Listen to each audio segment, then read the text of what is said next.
by way of introduction to 1 Peter chapter 3, verse 13, we, for camp, this all leads into it. I'm talking about camp, but I'm introducing this. Somebody, or many people over the years have asked me when the third week of camp is over, are you relaxed? Are you glad camp's over? And I said, no way. And they look at me funny, and I say, it's only 49 weeks till camp starts.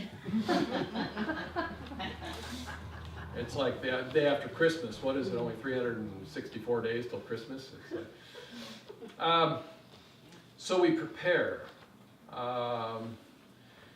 And the preparations make the difference on how things play out when all of a sudden start date starts.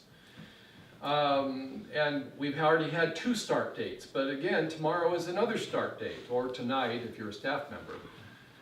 So there's things that have to happen.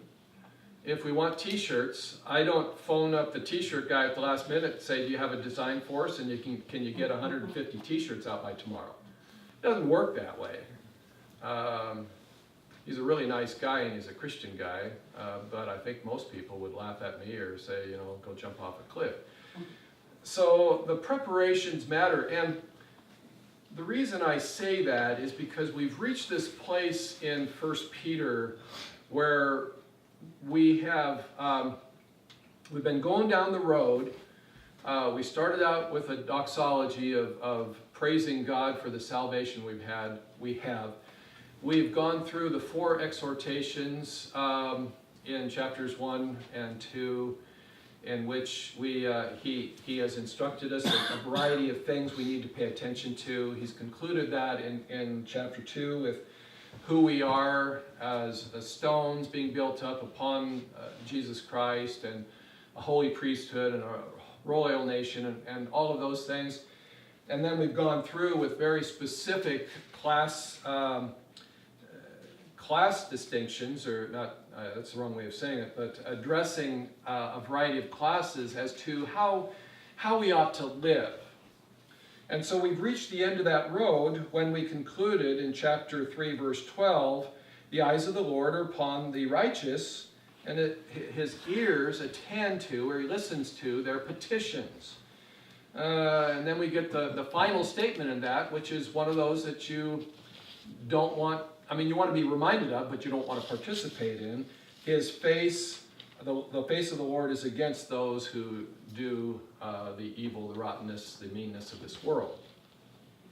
And so we've finished. So the next word is and. And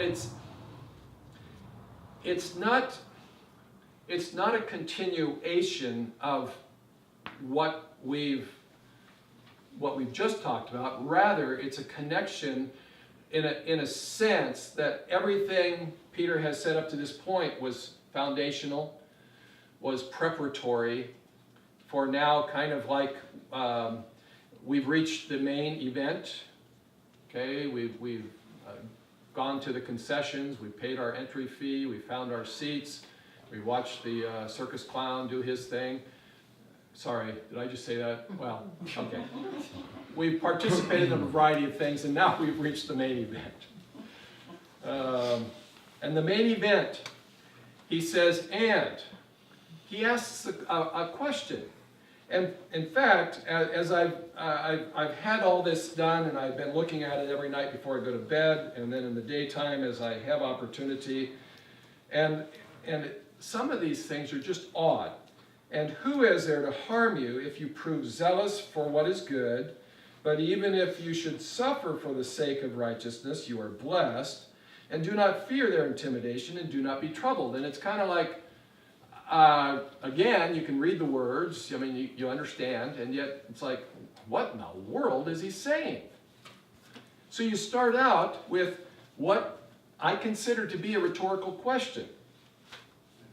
And it reads, and who, the one, we would include our word is in there. Who is the one, or who would it be, type of thing. That would treat you poorly. The root of that is the same word we've been looking at negatively, kakos, or evil, or meanness, over the past several chapters. So who is the one who would step in and will treat you meanly, treat you poorly, if zealous, no, wrong one, of the good zealots you become. The word is not zealous, that's a verb, it's a noun. It's zealots. It's those who have zeal, those who are excited about, they're focused upon, and the recipient of that is good. It's agathos. We've had that word also here. And this week, as I taught at camp, the junior hires, and the week before the high schoolers, we went to the judgment seat of Christ. And in the judgment seat of Christ, he judges our deeds, agathos and phaulos. Everything that's agathos has been done by faith. It's gold, silver, precious stone. Everything that's phaulos, is wood, hay, and stubble. It burns up and is gone. It just disappears. Everything I did for me is gone. So this word agathos, having value, virtue, goodness, is uprightness, profitable, beneficent, all those. This is what comes out here as the focus of our zealousness. We become zealots, and that's everything you think it is, for that which has value, that which is virtuous, that which is good, that which is beneficial in God's sight. So he asks this question, and we could colloquialize it, make it say in English the way we would, and I'm just going to stick with the scriptures, but he asked the question, who would be mean to you if you were a zealot for practicing what is good? And we want to say no one, right? I mean, we do want to say that. You do the right thing, I remember the story of a man. I wish I could remember the punchline. I just remember the activity. This woman was walking up to the door, and this man opened the door for her so she could go in, and she yelled at him. He said, I don't need you to open the door for me. And there was a fun, humorous response, which I've forgotten, but I say that because it's like the guy was, in my opinion, doing a nice thing, and the woman said, go away, leave me alone. It's like, okay. The question is, who, and I want to add, it's not in here, but who in their right mind would treat you poorly if your focus in life is, I want to do the right thing. I want to be helpful. I want to make sure that you guys are. I want this to be, and all of that. Who in their right mind would treat you poorly for that? But here is the problem for that, for the mean people. If we are zealots for good, if our zeal is focused on that, it robs the mean people, the opponents of truth, of a reason to treat us poorly. Isn't that crazy? They want to call you whatever people want to call Christians. I don't even know what we're called this day. We've been called so many things, it's like whatever. But you think back, and we could go back to Daniel. And if you remember the story of Daniel, just prior to the lion's den, he was an administrator in the kingdom. And he was being watched for the very purpose of having him dismantled from that position. Scandal. So they would watch. He picked up a palace pen and used it, but then he put it back. He picked up a palace paperclip. I got to change this. He used it, And then when it was done, he put it back. They could not find a single thing to say, Daniel did this. He needs to be removed. So they figured out that the only way they were going to be able to really get him was that he worshipped the Creator God. And of course, none of them did. So that's how they got him, and that's how he ended up in the lion's den. By the way, that did backfire on those people, if you know that story. Didn't work out so well for them, because God showed up. We could say, and we could go back to the Gospels and talk about Jesus, and it's like, well, of course, he was good. Yeah, he was good all the time. But do you remember some of the questions he asked them when they came to take him out of the garden, to take him in custody out of the garden so they could beat up on him? He said, I was in the temple every day. For what bad deed are you taking me? You know, I mean, you could have taken me then if I was a bad guy. And of course, they couldn't answer. There's no answer to that. We're not coming here because you're a bad guy. We're coming here because you're a good guy. Like, okay, counterintuitive. You know, when he's in one of the trials, he was slapped for an answer he gave, and he looked at the guy and said, "Really? Oh, that's me. For what are you slapping me?" He said, "Well, okay, didn't know who he was, so there you go." Who is there in their right mind, that's me saying it, who will treat you poorly, meanly, beat you up? I mean, our translations say going to harm you, but it's physical harm is like the guy with a baseball bat gonna, be beating on you until you're a bloody pulp. That's really not the picture. The picture is simply ill treatment. And that's a little different than gonna just do me harm. The harm goes beyond the physical. The harm goes in any way, character or a well-being or livelihood, any of those things. So who is the one who is going to do you harm if you are focused in your zeal for Jesus to just do good? And the answer ought to be no one in the right mind. Of course, that's the problem, you see. That's the problem, is with the ruler of this world, the prince of the power of the air, there's a lot of people whose bubble, moral bubble, a common sense bubble, has been shifted. And why do they do that? Because I wanted to, because I could, because you were in my way, whatever. It's like, man. And we don't get it. The only way we get it is to explain it through the awful influence of hell. So the second verse, verse 14, becomes very powerful when we unpack it. So there's the first word is the adversative but, and it's the one that says, you have that, but I'm going to say something here. So what am I going to say? And this is where you weigh out and discuss why two words are written in the Greek, and word order, I've often said it, it's a little helter-skelter in the Greek, and yet sometimes it's not. And sometimes it's as clear as if you're looking through a nice clean window. And the words here are if and. But most of our translations do this. They go and if, or even if. But if we do that and make it even if, what we've done is make the realm of what we're going to be discussing into the realm of improbable, maybe, even if you have a flat tire in the middle of 101. Well, okay. But that's not what it says.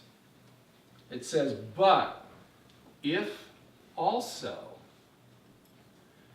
And it's written in such a way that Robertson, I'm going to read this just as a little further explanation. Robertson defined it this way. He says, if also treats the subject as a matter of indifference. If there is a conflict, it makes no real difficulty. There is sometimes a tone of contempt in if and. The matter is belittled. And the conclusion then, the way it's written in the Greek, not the way it's translated in the English, is what I'm going to say, it doesn't matter.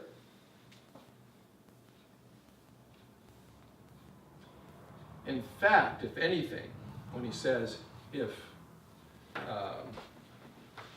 and, you might be suffering or made to suffer because of righteousness. See, the problem at this time was that was already happening. Christians were already suffering just for the fact that they were Christians. Just because they were Christians. So many lies told about Christians, false things. The neighborhood didn't like the fact that they all had to go out on a certain day or time of year and go to the shrine of whoever the emperor was and worship it because he was a god, and then they can go home and everything was good. But Christians won't show up, so they're just party poopers. They're party poopers on the empire.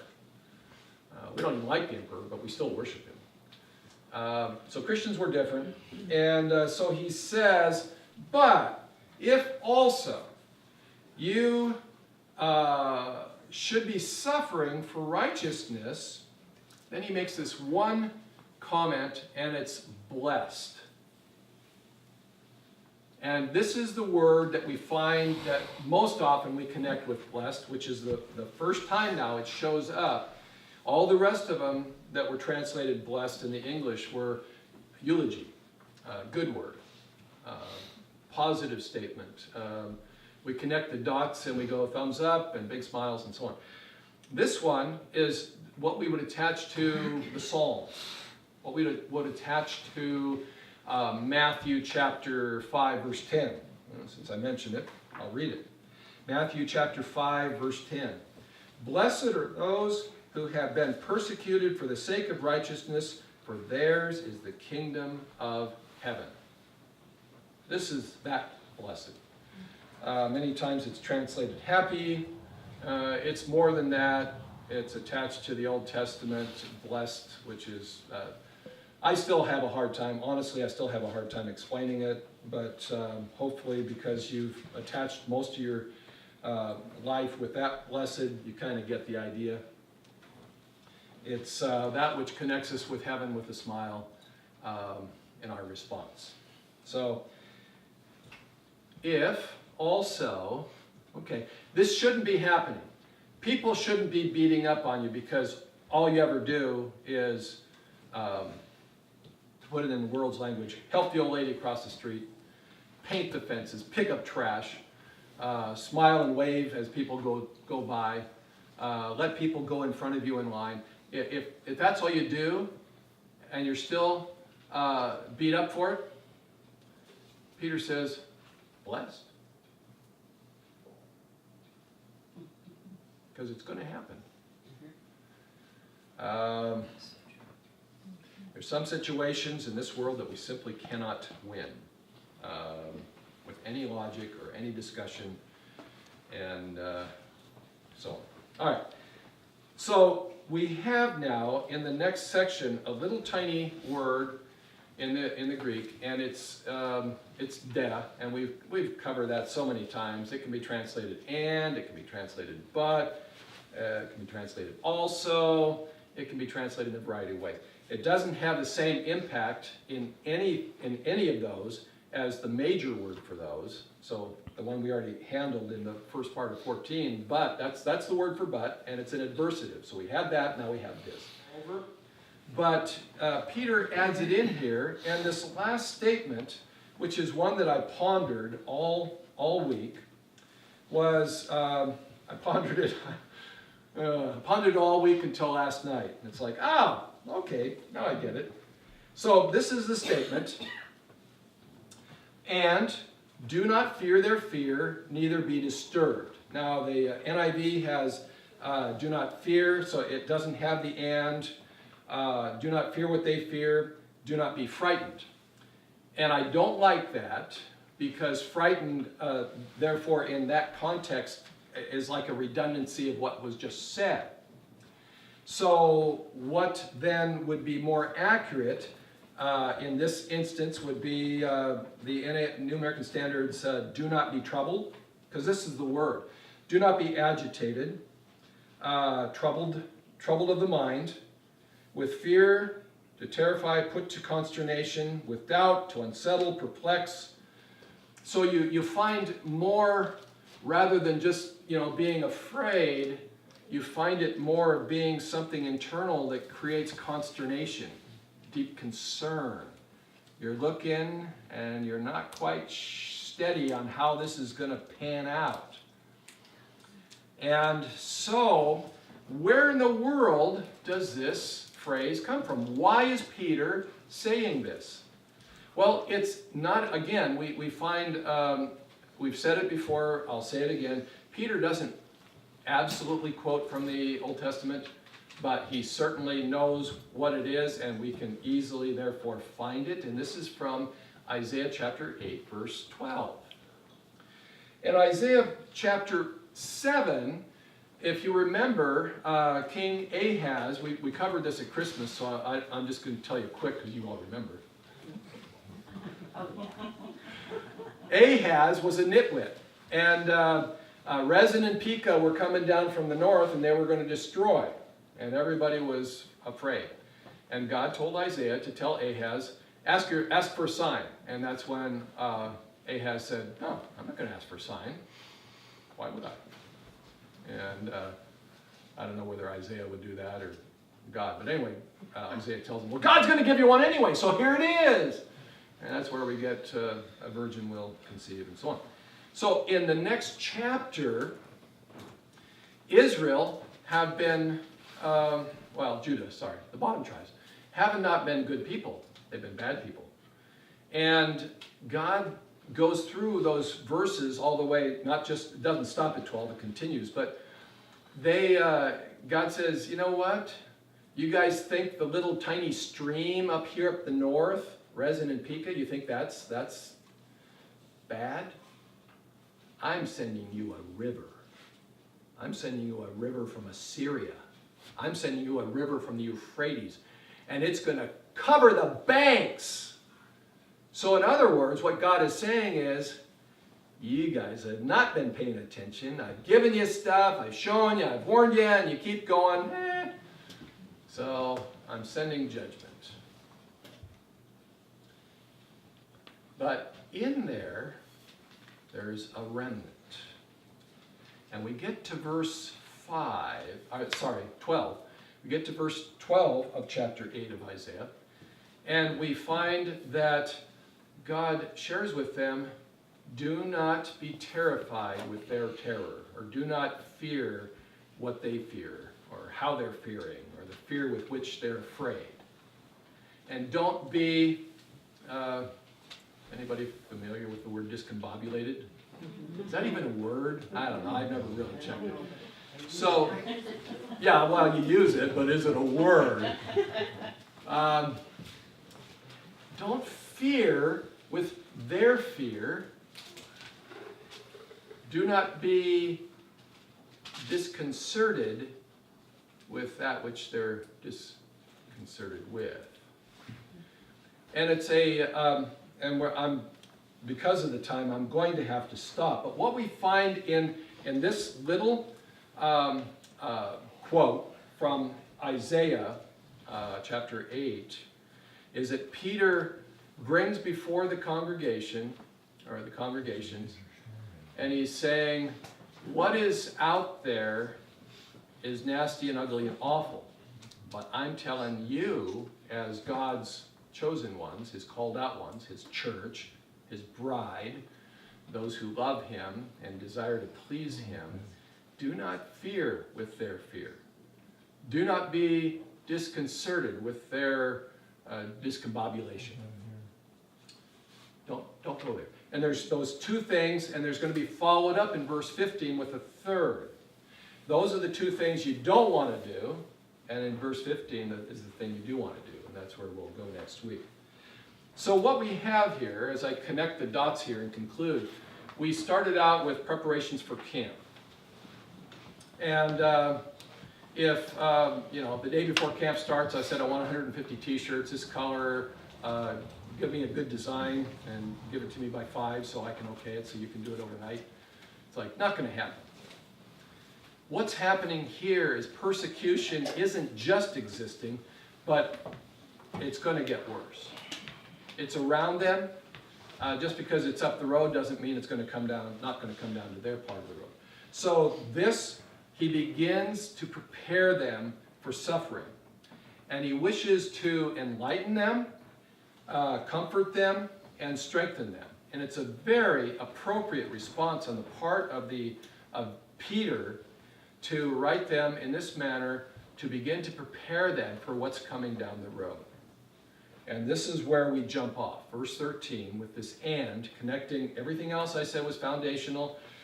And now let me ask you a rhetorical question. The answer ought to be this.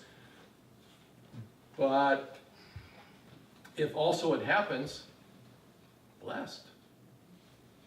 So don't participate in that, but then verse 15 we'll get to next week. There you go. We did it. We jumped off into the next section. And the wonderful thing is, it's all about persecution. Yay. Oh well. Father, you've been kind to us to allow us to be here today. No persecution here, at least not official, not state-run persecution. And we want to be careful that we give you all that belongs to you, because you've given us all that belongs to us already on this earth, for what we need to face the things that you've given us. Lord, today we don't know what's ahead of us. I mean, our plans are made or whatever, but we don't know what's around the corner. So, Lord, as always, give us what we need to appropriately get to where we're supposed to be to your glory. I commit each of us, our way to you. May our hearts follow the path that you presented to us, and may we follow that path as zealots for good, the end result being peace and joy in our hearts. I pray these things in Jesus' name. Amen. Amen.